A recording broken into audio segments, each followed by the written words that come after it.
To brew a V60, this is your basic setup that you need. You obviously need your cone filter with a paper filter, a decanter to brew into, 20 grams of coffee, a scale, a cup for the end to drink out of, and your kettle with water that's probably around 92 or 93 degrees.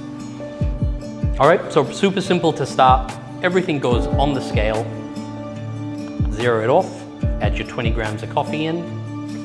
Some people like to pre-wet the paper. You can or you can't, it's really up to you to decide what works best for you. All right, and then we're gonna add the water in 3 stages. 20 grams of coffee in, 300 grams total water. We're gonna add 100, 100, 100, and just let the water drain through each time.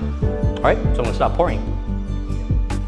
Okay, so I'm gonna start the timer and add my first 100 grams of water. Just starting from the center and spiraling outwards.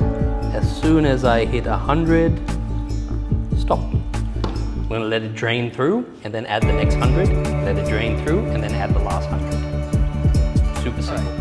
That's drained through, add the next 100. Kind of important to make sure you get all the grounds wet.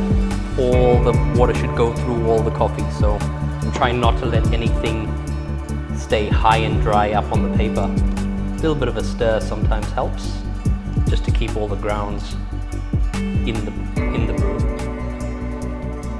So we're up to 200 grams of water. The last 100's about to go in once it's drains through. All right, ready for the last 100 grams. And just washing all the grounds down back into the bed. Keeping the water just pouring in at a steady rate. That's almost 300. That is 300 now. Little stir. And now just let it drain through, and that will be our V60.